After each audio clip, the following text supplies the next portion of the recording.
Hello, this is Matt on the Moon Lambo channel.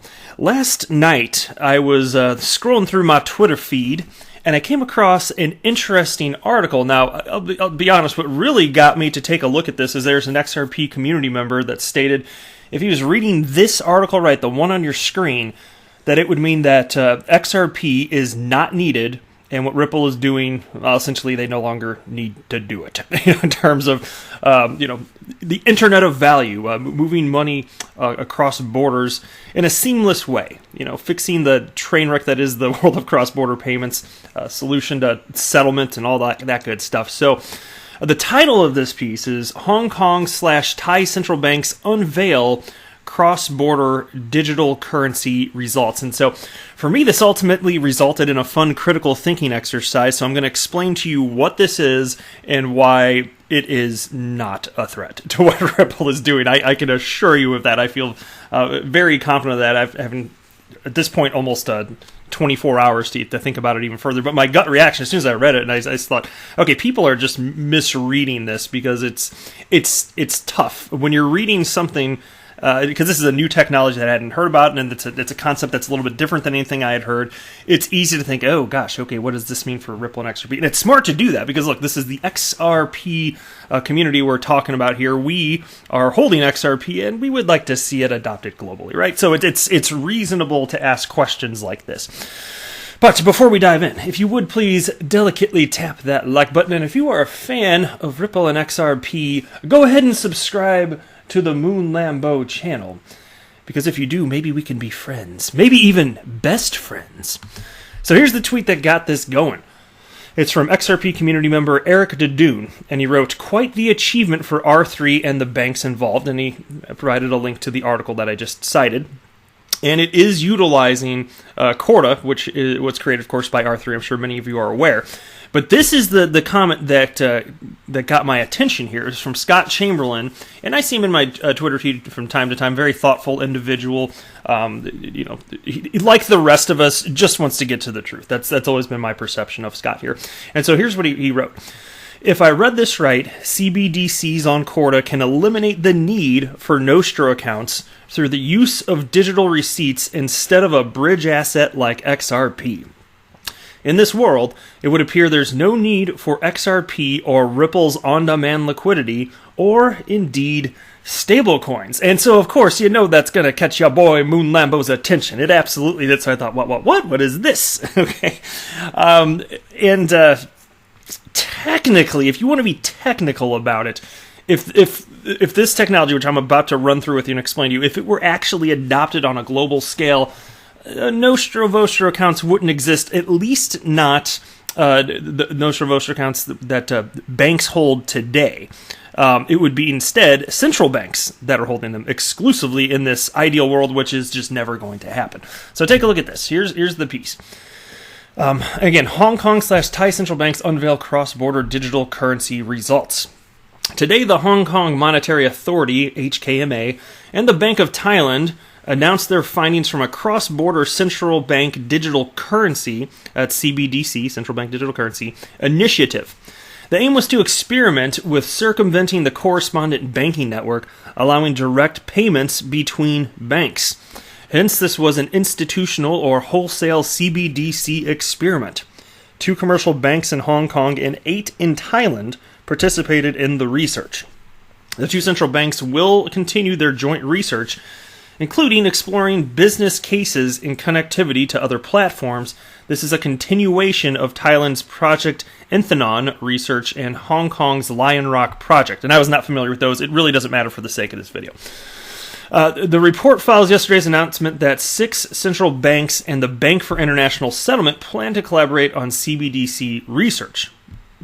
So let's go down, because then they just go on to talk about how the correspondent banking system works. I don't want to get into that. At least I don't want to read through that part of this. Excuse me. Oh, so sorry, guys. So they have this little subheading, how it works. So this is how the whole thing, which again, new concept to me, here's how it works. For domestic payments, every country usually has a real-time gross settlement system, RTGS, real-time gross settlement. So one of the first questions is, how will the cross-border CBDC fit into this? There are two potential models. The cross-participation model allows foreign entities to access to the domestic payment system. The downside of this model is that correspondent banking is likely to persist. The other asset expansion choice is to enable the domestic real-time gross settlement to support transactions in both local and foreign currencies. The challenge is for central banks to keep control over their own money supply. Alternative options include setting up a new multi-currency RTGS, or a subset of that, a segregated multi-currency corridor between two countries. The latter was the chosen route for the trial. So again, a segregated multi-currency corridor between two countries. So they're talking about the creation of corridors, just like Ripple's out there creating corridors via on-demand liquidity, and then they have the cryptocurrency exchanges, which of course are the pools of liquidity. And then it continues. So in this selected case, here we go. Domestic payment systems do not allow access to foreign banks. Each central bank issues its own wholesale CBDC, again, central bank digital currency, for domestic use. Now, for cross-border transactions, each central bank issues and destroys depository receipts. And this is key. Depository receipts. And the reason this is key is ultimately, the first time I had to read through this a couple times to get it, and I was like, oh, okay, so depository receipts, they're essentially the quote-unquote bridge, which would take the place of XRP. Once I read through it a couple times, I was like, okay, I get it. This is kind of a weird way of putting things together, but anyway. Right, so a local bank will request an amount of CBDC to be converted to depository receipts to use in the corridor, which involves the central bank destroying some central bank digital currency and creating the exact same amount of depository receipts. The corridor network allows interbank payments of depository receipts by central banks in either of the currencies. In addition to the primary payment mechanism, the research also allowed for different types of foreign exchange, liquidity management, and regulatory compliance. Okay, so now that we've gone through, let me just kind of run through this again, because you may not have caught it the first. And again, like I said, it's okay. It took me a couple times of reading this, and then I got what they were talking about. So there's a world here, hypothetically, where there are sovereign nations. You could be the United States, pick your whatever other country, doesn't matter. And so their central bank, because each government, a central bank is a bank owned by the government, right? It runs the monetary policy, all that stuff for whatever sovereign nation you're talking about. So you can create a central bank digital currency, which is a representation of whatever the fiat currency is. And so you can have these, nations the world over create these central bank digital currencies, and then these are siloed off currencies that don't, by nature, interact with each other. There's still this interoperability problem. And so, in what Ripple's seeking to do is utilize XRP to bridge the currencies, right? So what they're talking about doing here is creating corridors. So you have to create trust between these. You have to manually do this, and you have to have use these depository receipts, which would have to be, that's what would, again, take the place of XRP. So it would have to be, in this case, backed by something. So here's the thing. What you're doing is you're creating the same system that exists today. Because what you're talking about is having central banks do this so that the rest of the banks the world over don't have to, which just seems silly to me. I don't know why governments the world over are going to do this. How are you going to convince every government the world over to do this?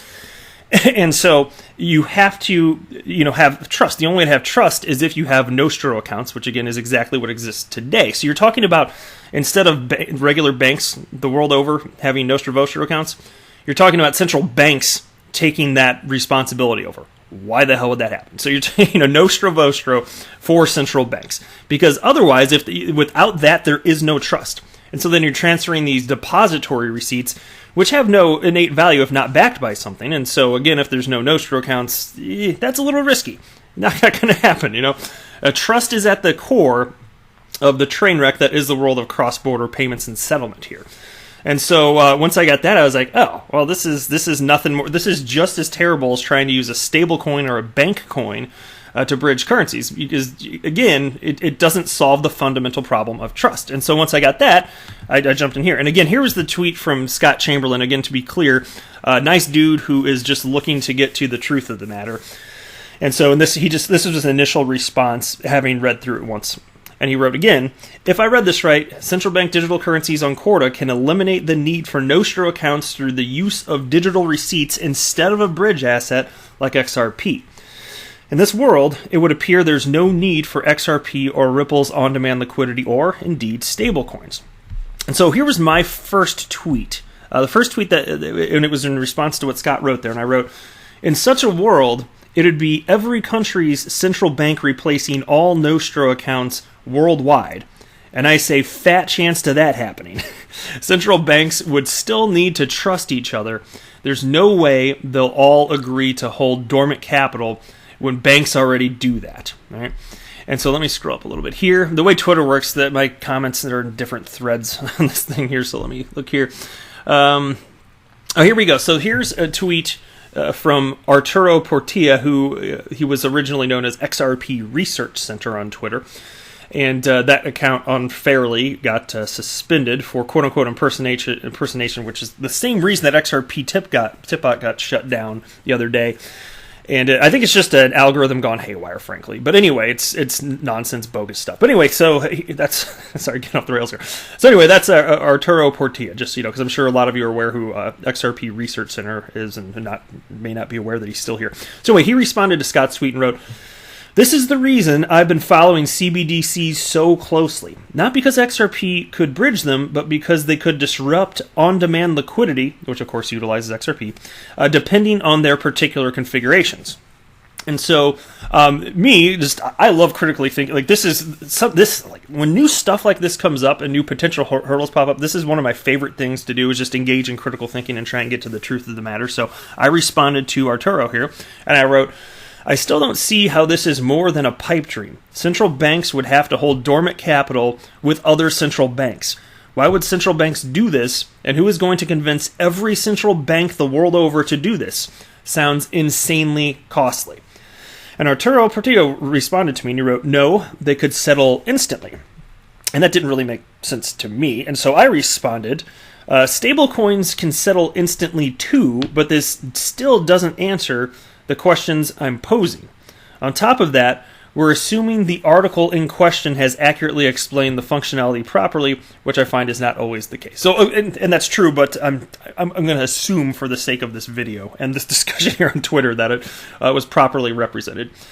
But anyway, so Arturo responded, no, they don't. With stablecoins, funds are not settled until you have redeemed the underlying IOU, and the actual fiat currency is delivered to your bank account.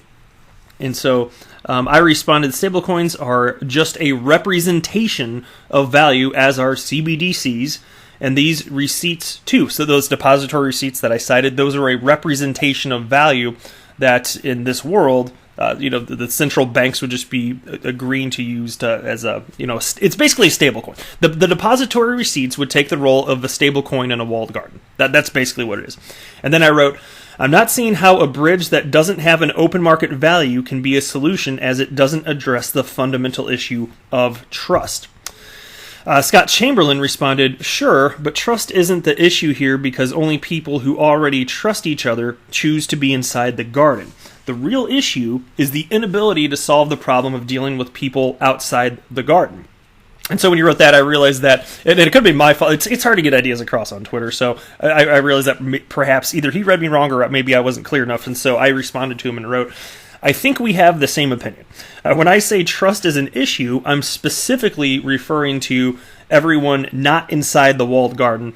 Same issue with bank coins and any stable coin being used as a bridge currency, because to me that's exactly what he's seen, the idea that he was trying to get across there. And then he responded to me and he wrote, I think that's true. So I think we're on the same page. And he wrote, I think there are other more compelling complications introduced by having a central bank digital currency /RN arrangement, but I have to think them through.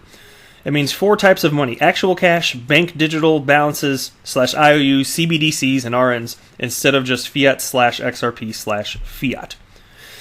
Yeah, I think once you wrap your head around the fact that these depository receipts are just taking the role of a stable coin, then it's easy to conceptually understand. That's all this is. And so I tagged Galgatron in my original tweet, and he ultimately responded, Right. All I'm reading is about yet another walled garden coin. Exactly. And so the depository receipts are not calling it a coin. It's the same as a stable coin. It's being treated the same in this example. And then Galgatron writes, these walled gardens are expected to pop up all over the world. So, is XRP no longer needed? Should Ripple just pack up and take their ball and go home?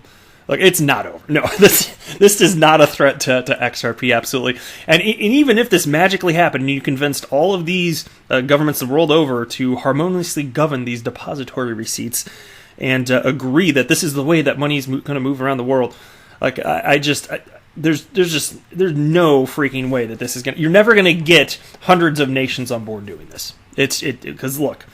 Different nations want different things. I'll tell you what, if that type of concept could have worked, then we wouldn't have the problems we have today, because this is just a new digital version of the exact same friction that's already out there. So that's it for this video, though. I am not a financial advisor. Do not buy or sell anything because of anything that I say or write. That would be a very, very, very bad idea. Until next time, to the moon, Lambo!